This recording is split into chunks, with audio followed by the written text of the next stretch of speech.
Bu dərsimizdə proksi və reflekt haqqında danışacağam.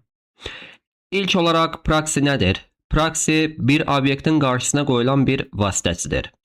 Yəni obyektdə edilən bütün əməliyyatları, yəni oxuma, yazma, silmə, funksiya çağırma və digər funksiyaları icra edir. Proksi hər dəfə bir obyekti çağırdığımız zaman, bir obyektin xüsusiyyət və metodunu çağırdığımız zaman öz-özlüyündə deyir. İcazə verimmi? Dəyişdirimmi? Xəta atımmı və yaxud da ki, ümumiyyətlə göndərməliyəmmi? Bax, bu suallara proksi aydınlıq gətirir. İndi proksinin yazılış sintaksisini gəlin görməyə çalışaq. İlk olaraq belə bir obyekt qurmuş oldum. User və xüsusiyyət olaraq RNLTV yazısını yazmış oldum. İndi proksini const proxy yazıram və bərabər eləyirəm new proxy klassına. Və bu ilk olaraq user obyektini alacaqdır və ikinci olaraq da bizim istifadə edəcəyimiz metodlardır. İlk olaraq proxy içərisində get metodu vardır ki, bu target və prop alır, yəni property alır və burada konsola ilk olaraq yan dırnaqlardan istifadə edirəm və buna prop yazıram dollar içərisində. Daha sonra oxundu deyə yazı yazıram. Hətta bunu biz dırnağın içərisində yazmalıyıq. Oxundu. Aha. Və bu geriyə target qapalı mötərizə içərisində prop yazıram. İndi bu geriyə bizə nə göndərəcəkdir? Gəlin ilk olaraq konsola proxy .name yazıram. Və qarşımıza name oxundu və RNLTV yazısı gəlmiş oldu. Yəni ilk olaraq konsol oxunmuş oldu. Burada prop user'in name'idir və name'ini, yəni key'ini almış oldu və name oxundu yazısını yazacaqdır. Daha sonra target isə bizim user obyektdir və user obyektində olan name'i biz buradan götürdük və RNLTV yazısını yazmış olduq. Bu ilk olaraq get metodu idi. Əgər biz deyək ki, burada heç nə yoxdur. Yəni user obyektində heç bir xüsusiyyət yoxdur. Mən gəlib set metodundan istifadə edərək bura yeni bir value yazmış ola bilərəm. Gəlirəm burada target prop və value yazıram. Daha sonra konsola prop və dollar işarəsi value deyə qeyd edirəm. Daha sonra bu geriyə nə göndərsin? Bunu buradan alıram. Bura əlavə edirəm və bunu bərabər edirəm value-ya. Və return value-nu göndərmək istəyirəm. İndi gəlirəm burada proxy .name'i bərabər edirəm RNLTV-yə. Baxın, name RNLTV oxundu deyə gələcəkdir. Artıq user obyektində gəlib burada konsola user.name yazsam, baxın RNLTV yazısı gəlmiş olacaqdır. İndi mən bunu proxy.name olaraq qeyd etdim. Əgər gəlib burada deyək ki, target prop yazsam və eyni qaydada bunu buradan götürüb burada əlavə etsəm, yenə də RNLTV oxundu yazısı gəlmiş olacaqdır. Daha sonra proxy içərisində bir error fırlada bilərik. Bunu silirəm. Hətta Bunları da yoruma alıram. İndi const proxy new proxy yazmışam və bura boş bir obyekt əlavə edirəm. Daha sonra set metodundan istifadə edərək target, prop və value'larını qeyd etmişəm. Və burada gəlirəm, yoxlayıram. Əgər prop bərabərdirsə, yəni xüsusiyyət baxımından age-ə bərabərdirsə və value baxımından da 18-dən kiçikdirsə, bu zaman bir error fırlatmış olsun. Through deyərək new error yazıram və bura yaş kiçikdir yazıram. Daha sonra bunu buradan silirəm. Target probu bərabər edirəm value-ya və buradan geriyə target probu göndərmiş oluram. İndi əgər mən gəlib bura proxy.age bərabər etsəm 17-yə, baxın konsola hər hansısa bir dəyər gəlmədi. Error olaraq baxın yaş kiçikdir yazısı gəlmiş oldu. Yəni artıq biz errorumuzu fırlatmış olduq. Əgər gəlib bura 18 yazsam, baxın konsolda artıq age 18 oxundu deyə gələcəkdir. Yəni artıq dəyərimiz gəlmiş oldu.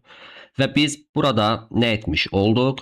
İlk olaraq dəyəri göndərməmişdən əvvəl biz gəldik bura yaşa baxdıq və age'in olub olmadığına baxmış olduq.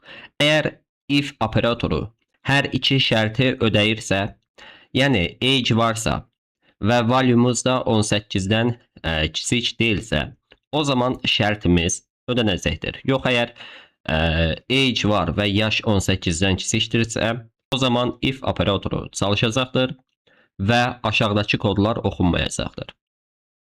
Bu da bizim proxy-də məlumat yoxlama tipli örnəyimiz idi. Daha sonra biz burada ikinci yoxlama tipini də görmüş olaq.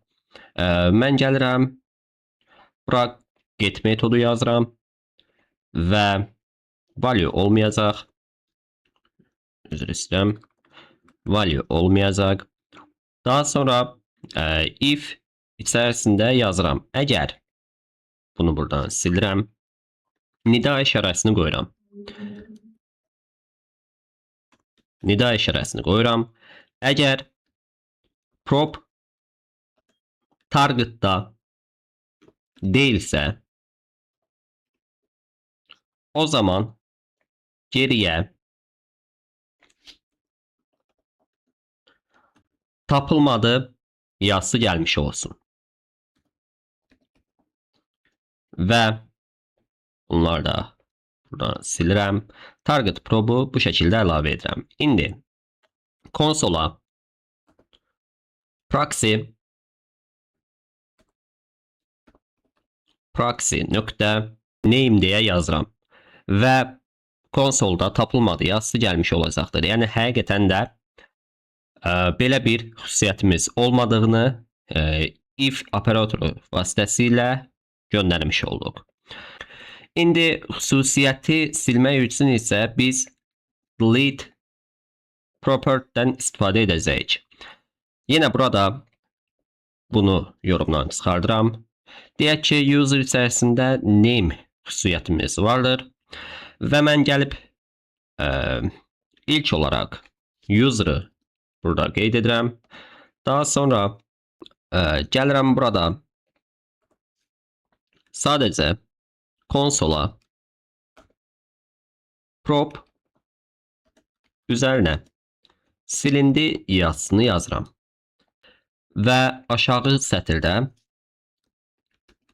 delete deyərək target'ın prop'unu silmiş olam. Və geriyə də bir boolean dəyər göndərmiş olsun, yəni true cavabı gəlmiş olsun.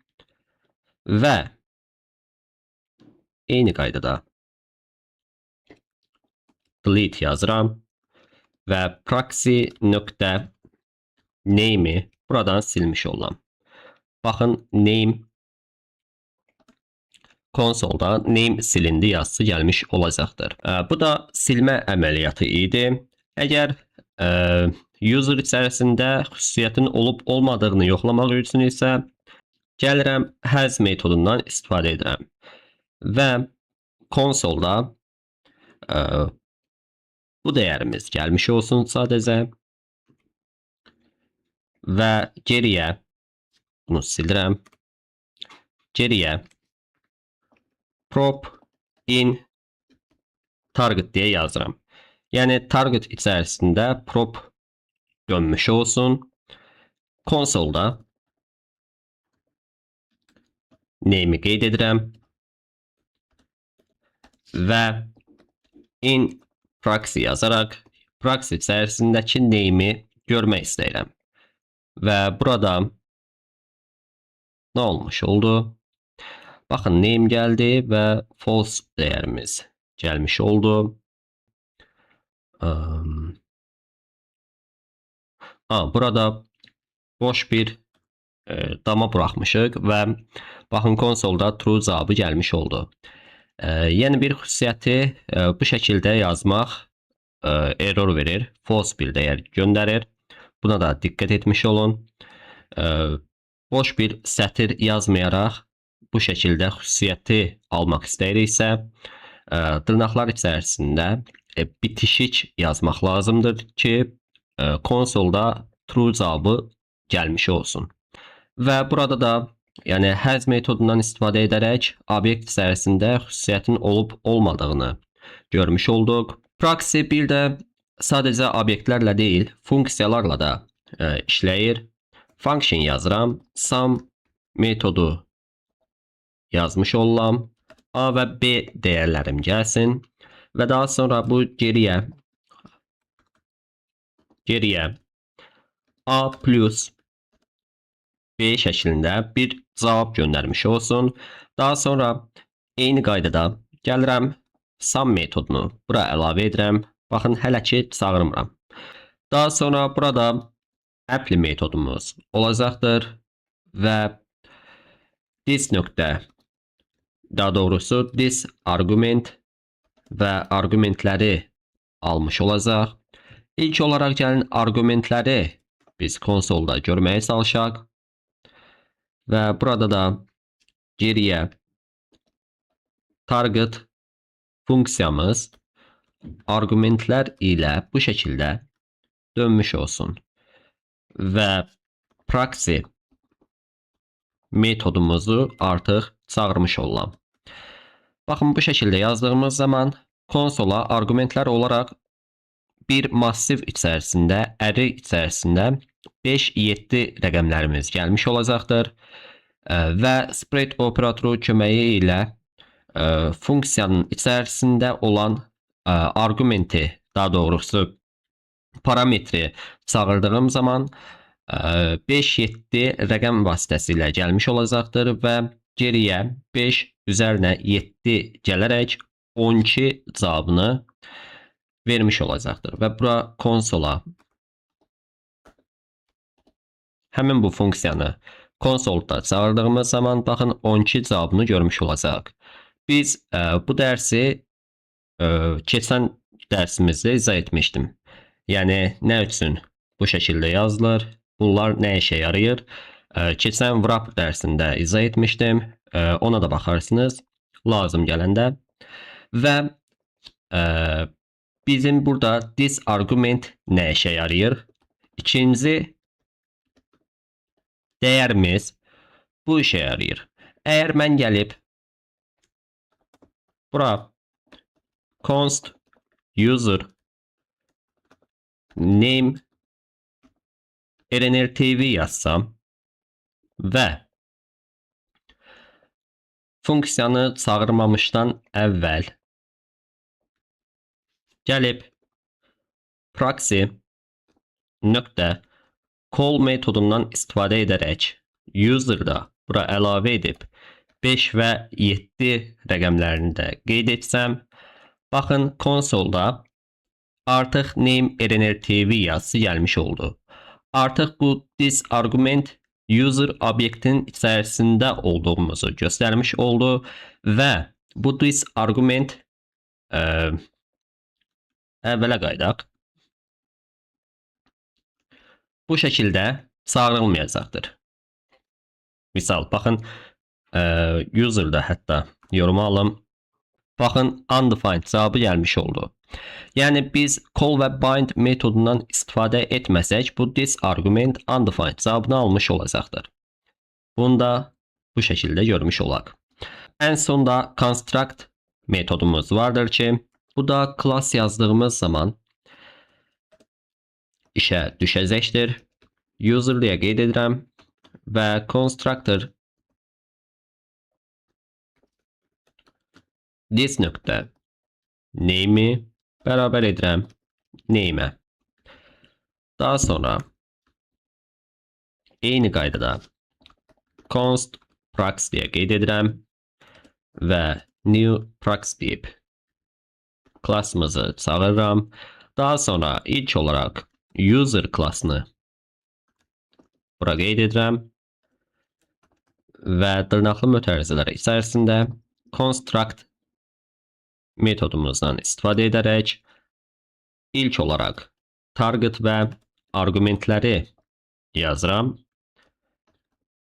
və konsola arqumentlərimi göstərmək istəyirəm və bu da geriyə new target target klassımızın özünü çağırmış olsun və nöqtə arqumentlərimi bu şəkildə qeyd edirəm. Və indi const user bərabərdir new user klassımız, daha doğrusu new proxy klassımızı çağırıram və rnr-tv yazdığım zaman artıq konsolda rnr-tv yazısı gəlmiş oldu. Yəni bu construct metodu user klassı olduğu zaman işə düşəcək bir metoddur və bildiyimiz kimi constructor bir klassı çağırdığımız zaman, yəni bu şəkildə çağırdığımız zaman dərhal işə düşəcək bir xüsusiyyətdir bu constructor və new proxy deyə qeyd etdiyim zaman, yəni bunu belə düşünün, new user deyə çağırmışıq. New proxy deyə qeyd etdiyim zaman artıq konsolda həmin bu arqumentim gəlmiş olacaqdır və biz bir də target'a da baxmış olaq. Target'da bizə baxın class adını bu şəkildə qeyd etmiş olacaqdır. Bu dərsdə də proxy mövzusunu keçdim. Biraz uzun oldu dərs. Ona görə də gələn növbət dərsimizdə artıq reflect klassını keçərək digər dərslərdə öyrənməyə çalışacağıq. Bu dərsimizdən də bu qədər. Gələn növbəti dərslərimizdə görüşənə qədər özünüzə yaxşı baxın. Hələlik.